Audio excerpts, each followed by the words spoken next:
hype about living the dream? It's time for truth. This is the place for tools, power, and real talk so you can create the life you dream and deserve. Your ultimate life.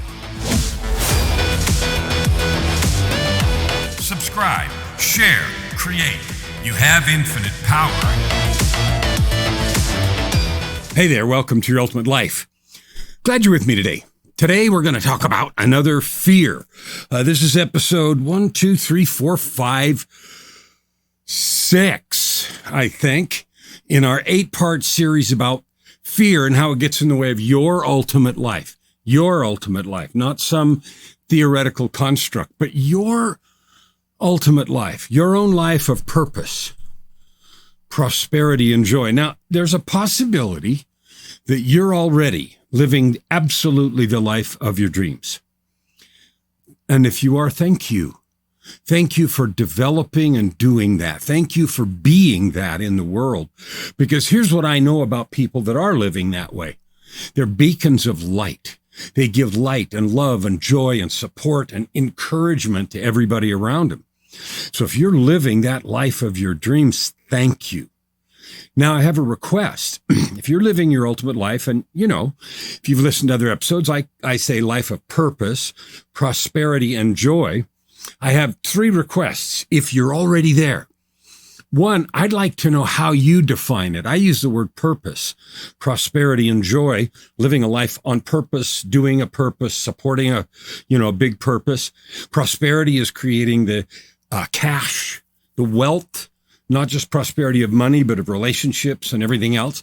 And joy, which is that sort of deep feeling of excitement about life every day. If you're living that, I'd like to get to know you, because I love knowing more and more people that have gone through the work to create that kind of life.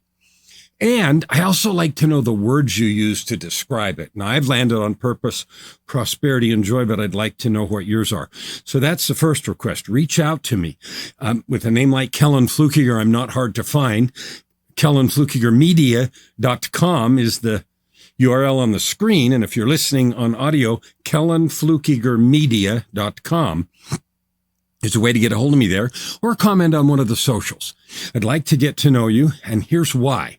So here's the second request. Almost everyone who has reached a place where they really love their lives, just really love them, they have a story. How did you get there? Because nobody falls up that mountain. It's work, it's effort, it's choices.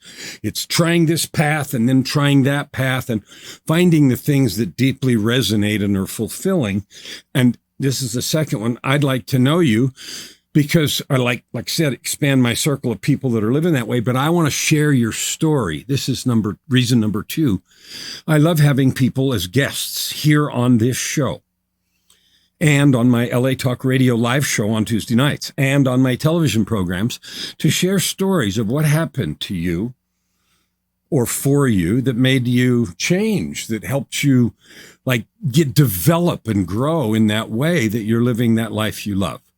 So that's the second request. And the third one is I'd like to invite you to share this podcast with others if you believe the message is helpful.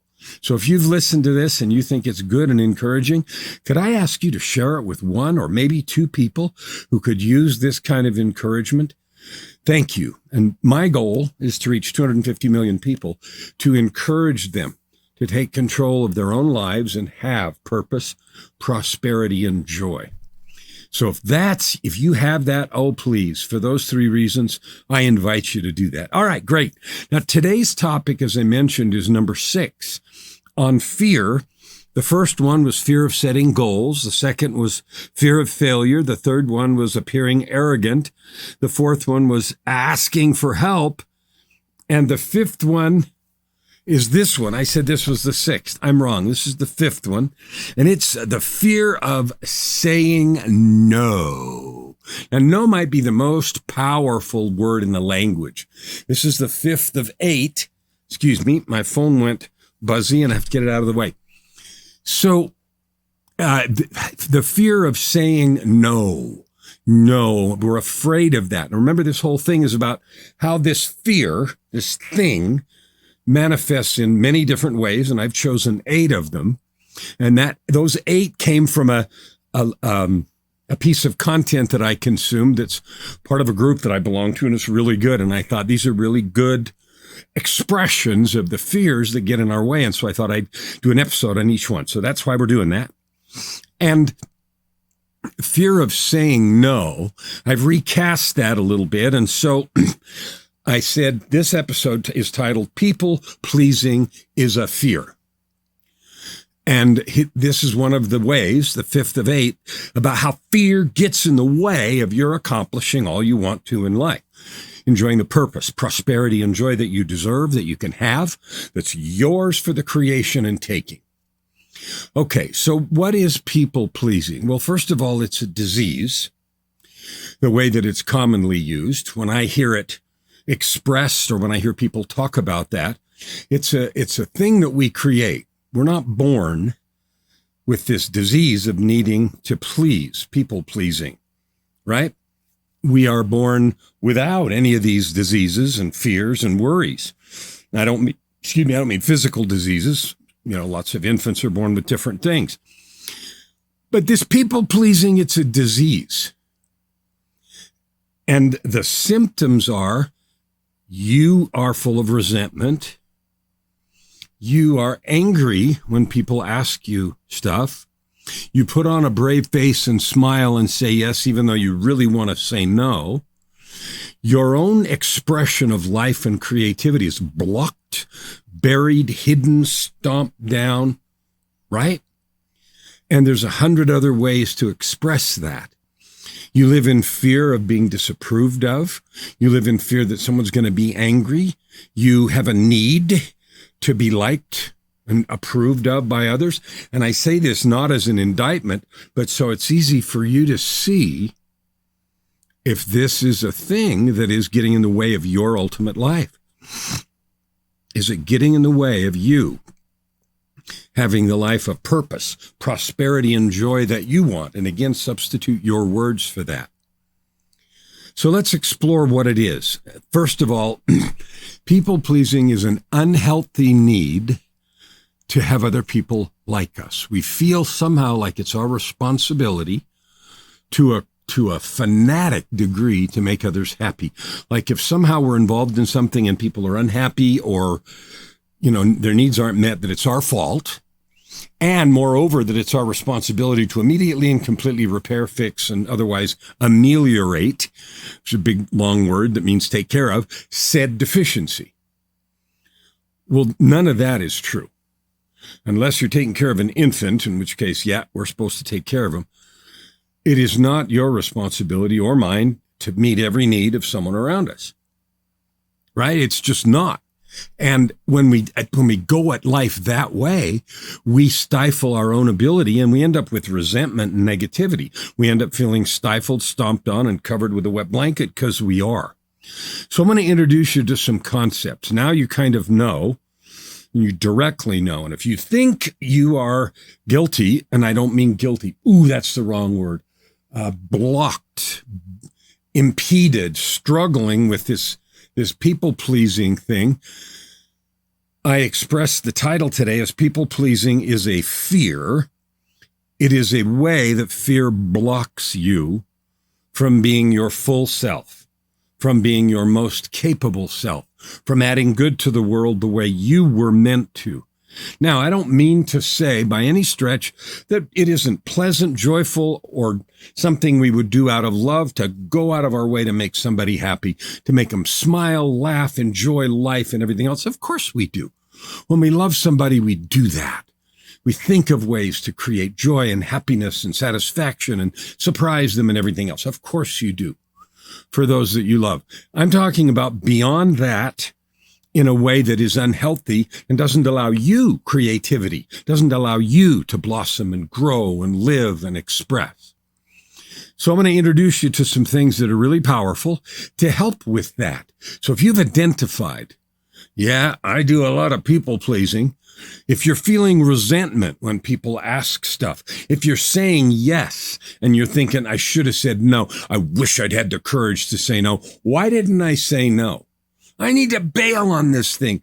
If that is the language that's going on in your head about something that you've agreed to do or you're in the middle of doing, those are the warning signs.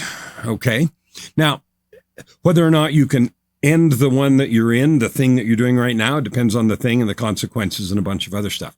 But I want to introduce you to some tools to stop having that need, the need for approval and the need to make others happy, rule your life. First of all, understand no. No is a complete sentence. No is a powerful word. No is an appropriate answer to many requests. Now let's explore this. When someone asks you to do something, or me, it is rare, almost never do they think, I wonder if me asking you to do this is really beneficial for you. I wonder if it's going to build you up and be really valuable for you. That almost never goes on. People have a problem, a circumstance, a need. They're trying to fill their own need. They look at you as capable, available, perhaps, nearby. Proximity may be a thing. Maybe they've used you before, and I use the word used advisedly. And so you are viewed as a convenient solution to a problem that I have, if I'm the one asking, right? And so that's why people ask. I've got a problem. I want to solve it. You're handy. I think you can do it. You've said yes before. Even if you say no, I think I can talk you into it. That kind of thing. No. So first of all, exercising the no muscle. Now, that doesn't mean you say no to every request. But if you believe in your own analysis that you're doing this people-pleasing thing, I would think, well, I'm going to quadruple the number of times I say no today. No. Now, let's explore this, because if it's new for you, boy, is it going to be uncomfortable, going to be squirmy, going to be messy, right? You're going to feel guilty. You're going to have a whole host of things that come up for you. So let's explore how you can do that gently, kindly. And someone says, can you do this for me? Here's one way to say no. You can say, when do you need that by? X. You know what? That won't fit in my schedule. I can do it by Friday. I can do it next week by Thursday. Will that work for you? That's saying no to imposing on your schedule, to bashing other things out of the way. And it's also giving them an opportunity to get it done by you at a certain time that does fit in your schedule. So you say, let me see. You look in the calendar, you look on your phone, everybody's got their calendar, and you say, you know, I can't fit that in before Friday, but I will fit it in by next Thursday. Will that work for you? Then it's up to them to say, okay, that works, or no, that's not soon enough. And then you say, I'm sorry, it just doesn't fit. And if they, oh, please, it really doesn't fit. Now, the only reason you would say, yes, I can do it by next Thursday, there's two things. One is, do you really want to do it? And two, will it really fit by next Thursday, in our example? If you're still going to have to bash a bunch of things out of the way, or if it doesn't really align with what you are doing, you still say no. And that particular approach doesn't work. If you can fit it in reasonably and it doesn't make you break commitments to others, and you want to, you say, yeah, I can do it by next Thursday, and then they can decide if that's soon enough or not. And this is the secret. That begins to let you set boundaries about you will do things, maybe, if it works, if it fits, if you want to, if you're able to, and if it makes sense. Okay, establishing your own boundaries is overcoming this fear of having people not like you. Now, one of the things that happens when people start doing stuff like this is this fear of not being liked or someone being mad at you and stuff like that. You'll find that evaporates. The first couple times someone may say, "Oh man, I really needed you to do that," and act frustrated. And you'll find that when you set and stick to boundaries, that goes away. Instead, respect comes, because then you've demonstrated that you have things you're doing, you have priorities and so forth too. Now, all of this depends on energy. So if you say, "No, I can't do it. I might be able to fit it in by Thursday, but that communicates a screw you, you're bugging me, get lost." And if that's the message you want to send, okay. If on the other hand, you say, "You know what? I can't fit it in by Friday, but I can fit it in by Thursday. Will that work?" And if in your heart you're saying, "I really do want to help him and I really can do it by Thursday without messing up other commitments," then it's on them to decide. And if they choose to get mad about that, that's not on you. It begins to set boundaries, and it begins to let you establish the criteria and parameter of your own life, which is critical if you're going to create your ultimate life, your life of purpose, prosperity, and joy. All right, another way to do this, if you can't do it at all, if you just don't want to do it, or maybe you could and you have absolutely nothing to do this afternoon and you could do it, but you don't want to. Saying yes and doing it with resentment and negativity is stupid. It's harmful to you and it's harmful to them. Your resentment will be communicated. Your own feeling of doing it against your better judgment or against your own desires is going to be evident and clear. So the negativity in you poisons you. It poisons them. And then they're thinking, "Oh," and then there's this whole negativity about the exchange. So don't say yes when you mean no. Your time is your sovereign domain. Period. End. Finito. So here's how you handle that. You learn and you say, "You know what?" And you don't even have to look at your calendar. "Thank you for asking. I'm just not able to do that." Now, not able to do that doesn't mean I physically don't know how. It doesn't mean it's impossible.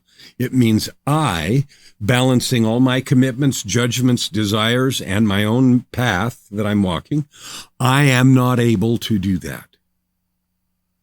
And if you thank someone for thinking of you, that can be genuine because they thought enough of you to ask you. They thought enough of you to say, "Wow, you're the right person." And it may be out of desperation or whatever, but thank you for thinking of me. I'm not able to complete that. You can add to that a suggestion about who to talk to or how to get it done if you have one. I would say, "You know what? I'm not able to do that. Thanks for thinking of me, but I can't do that right now. I do know this, this, and this. You could look this up, or you can go here, or you might want to talk to so-and-so." Only do that if it's genuine and real. If you don't have any suggestions, don't offer them. "Thank you for thinking of me. Thank you for that opportunity. I can't do that right now." And can't is your sovereign and sole judgment.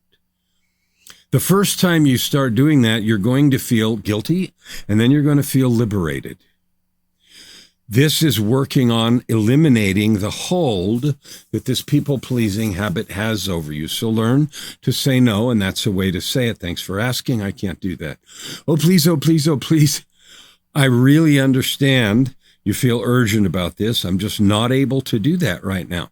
Period. If you really feel like you want to, you can say, "Well, I have these other commitments that won't allow me to do that."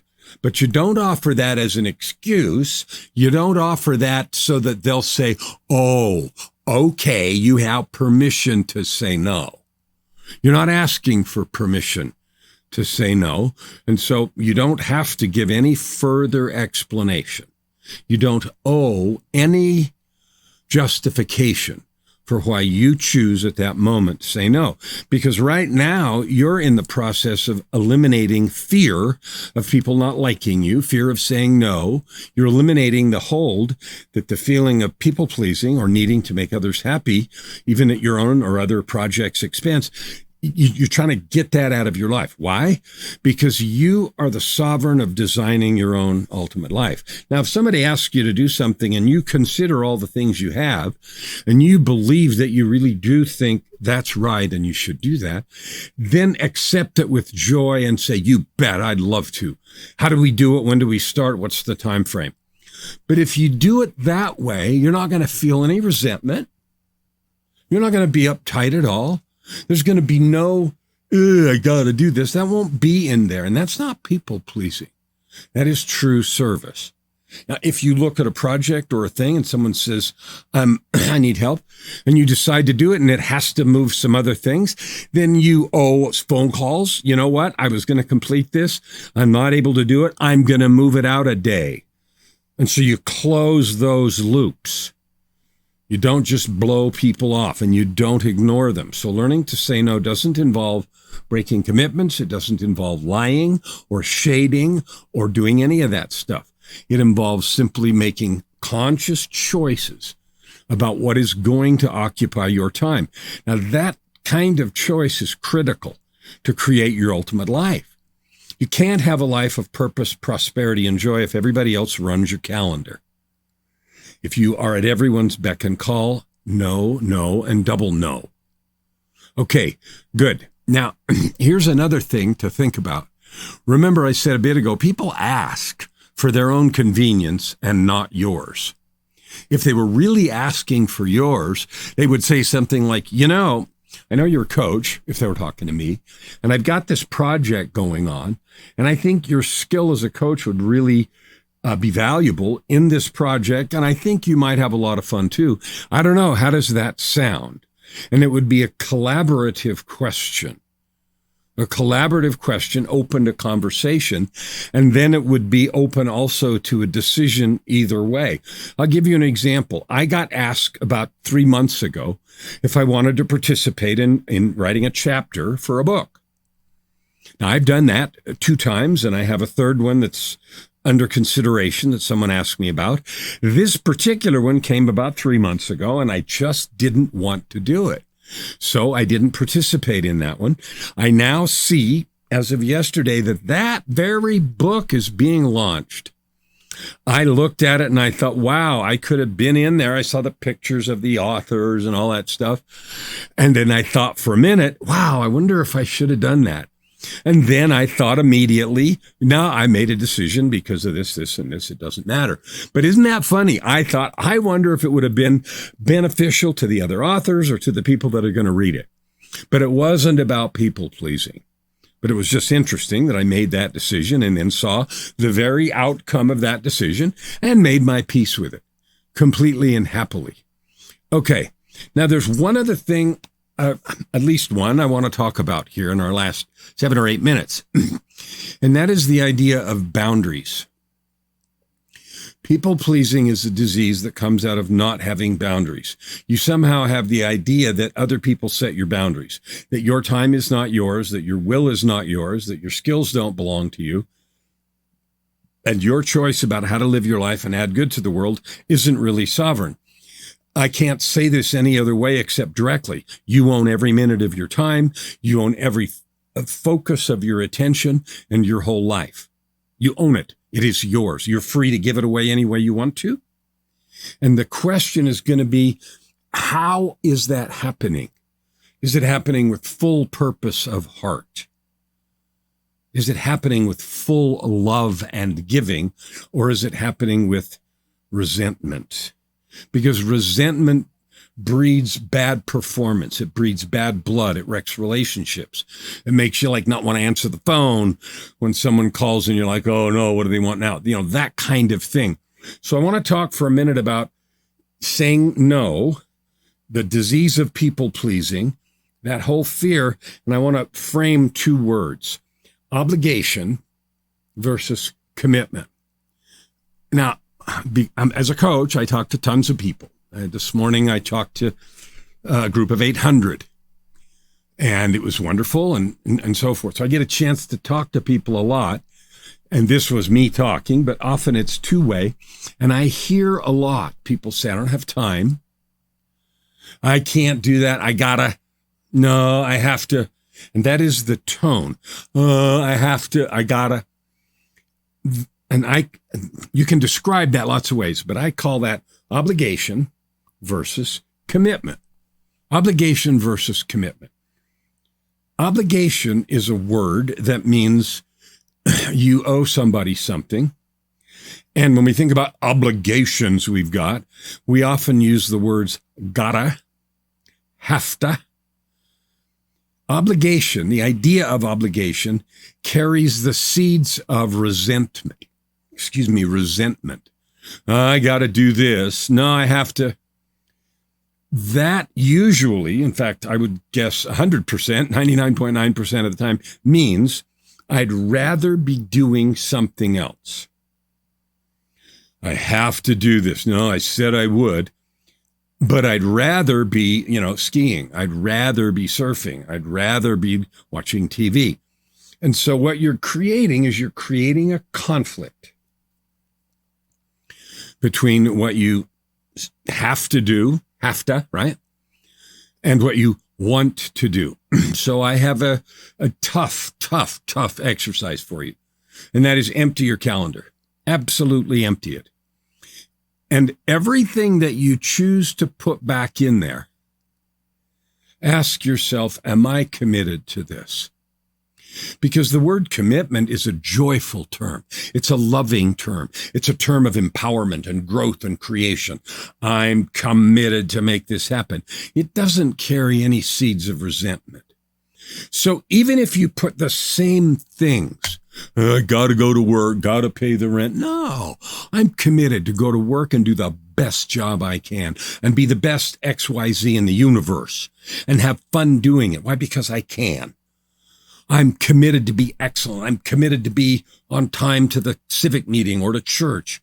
I'm committed to when I come home, I am totally focused on my spouse or my partner or my family or my kids or whatever it is.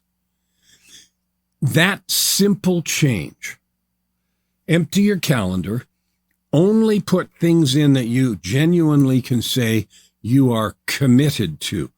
Positively, absolutely, I'm committed to that. All in. With smile, with love, and with, full power. If you end up with a pile of things you took off your calendar, you put the things you're really committed to back in, and you look at what's left. I've done this many times. And you know what? I end up putting almost everything, if not everything, back in the calendar. And there isn't 1 ounce of negativity. There isn't 1 ounce of fear of people pleasing or anything else. Now, if you end up with a pile that's not, it's like, I can't get committed to that, then here is your opportunity to exercise sovereignty. You have 2 choices. Either cancel it, call people and say, I'm not going to be able to do that, and then you'll have to deal with the fallout. People that are upset and people this, that, and the other. Maybe that's appropriate for some of the things. I've considered further this opportunity, and it's really not in line with who I am or what I do. And I just don't friggin' feel like it. You could say that. That may create some relationship things you'll need to repair. So one thing is to end it. Don't do it. Take it off and flush it away. Yes, you will have to deal with whatever consequences come from that. Deal with them honorably, completely, in an upright and loving fashion. The other alternative is to look at your attitude and say, you know what? I did commit to do that back when. Right this minute, it's feeling like an obligation, and I'm feeling the seeds of resentment. I choose as a sovereign being to commit to that, to change my energy to be positive, to do it all in and get it done. And I commit to myself to say no from now on. I am not prepared, nor do I think it is in integrity to blow them off or nicely tell them no. So I'm not going to do that. Instead, I'm going to do it all in with full purpose of heart, do the best job I can, end of story, and I'm going to say no from now on. So those are your choices. Now, I'm going to make you some promises. If you do that, you'll end people-pleasing as a problem. You'll be able to set your own boundaries. You'll move forward quickly to create the life you want. Now, I want to issue you 2 more invitations. At the beginning, I issued you an invitation. If you're living the kind of life you want, to get a hold of me and to, let's share your stories and so forth. The invitation I issue you now is, if this episode and the other ones before it about fear or anything else is getting in the way of you creating the life you want, if you're not living a life of joy, then ask yourself, why not? Ask yourself if you're ready to change, because my whole purpose on the earth, the reason I breathe air at this point, and remember, I died in 2018, so this is real. My purpose is to help you love your life, create your own life of purpose, prosperity, and joy, or whatever your words are. There's nothing you can't create. There's nothing you can't have. I know that because I've walked that road from unhappy, broken in 100 ways. And if you've read Tightrope of Depression, you know. So all I do is work with people like you who have a desire, who want to go from here to here, and they want the kind of help, guidance, support, and insight to help that happen. So if that's you and you're struggling, let's talk. Isn't it time you created the life you deserve? The last piece I'd like to ask you is the thing I said also at first. Please share this podcast. My goal is to reach 250 million people. Please share this with someone if you think it will lift and bless their life, if you think it will serve them and lift them and make them more powerful, joyful, or happier. I love you. I know there is no reason that right this minute you cannot start in a new direction if you need to, or enhance your existing trajectory so that you can move quickly and joyfully into creating your ultimate life. Never hold back and you'll never ask why. Open your heart and this time around. Right here, right now. Your opportunity for massive growth is right in front of you. Every episode gives you practical tips and practices that will change everything. If you want to know more, go to KellenFlukigerMedia.com. If you want more free tools, go here, YourUltimateLife.ca. Subscribe, share. Stand with your heart in the sky.